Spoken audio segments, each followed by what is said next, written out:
ہم تھوڑی ہی دور گئے ہوں گے کہ چوڑیوں کا اسٹال آ گیا۔ وہاں پر ایک نوجوان بڑے طریقے سلیقے سے چوڑیوں کو سجا کر گاہکوں کا انتظار کر رہا تھا۔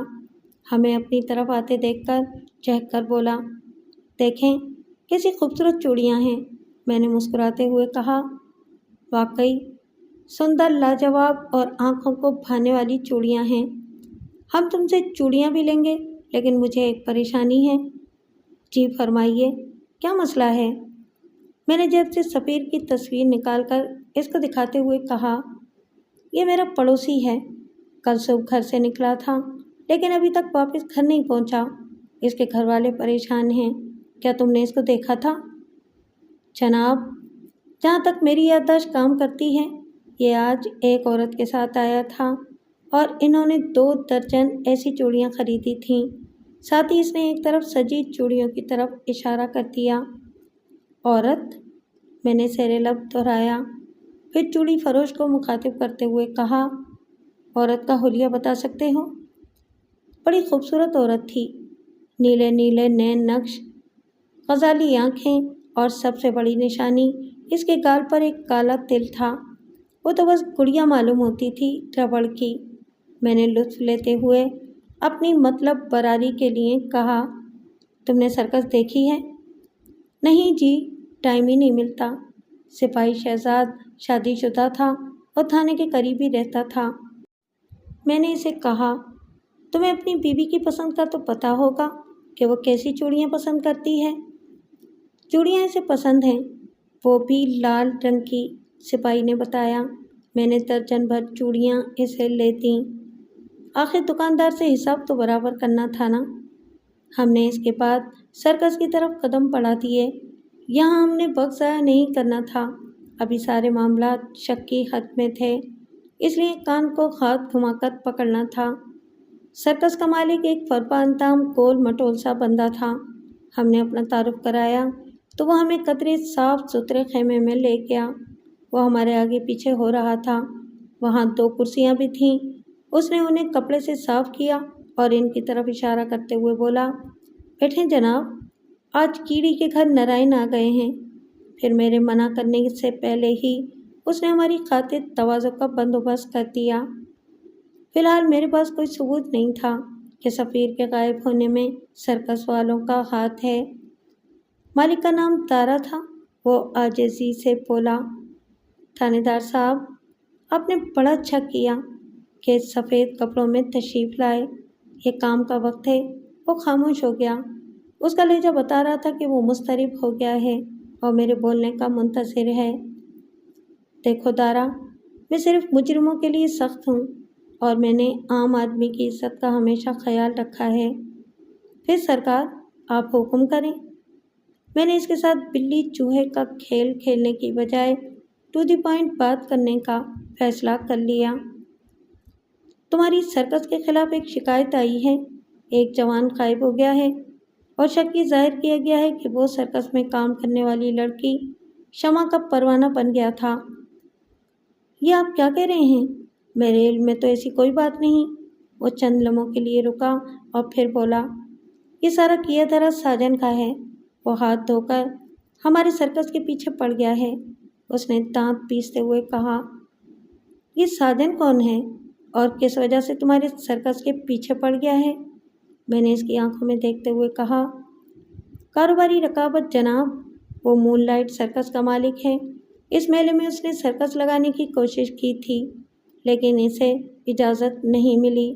آپ کو تو پتہ ہے کہ یہ میلہ سرکار کی سرپرستی میں لگتا ہے۔ اس کا مطلب ہے کہ اس کی سرکس بدنام ہے؟ میں نے بغور اس کے چہرے کی طرف دیکھتے ہوئے کہا، دیکھیں جی، میں ساجن کی طرح گرنا نہیں چاہتا۔ دیکھو، لوہے کو لوہا کاٹتا ہے۔ تم اگر اسی طرح نرمی کا مظاہرہ کرتے رہے تو ایک دن ہاتھ ملتے رہ جاؤ گے۔ میں نے اسے گرمانے کے لیے کہا، یہ بات تو کسی اور طرف نکل گئی تھی۔ میں بغیر ثبوت کے کچھ نہیں کہہ سکتا۔ سنی سنائی بات یہ ہے کہ اس کی سرکس میں جو لڑکیاں کام کرتی ہیں وہ ٹھیک نہیں ہیں۔ آج کل اس کی سرکس کہاں ہے؟ میں نے سوال کیا۔ 7 والے گاؤں میں ہے۔ 7 والے گاؤں کا نام امن پورہ تھا۔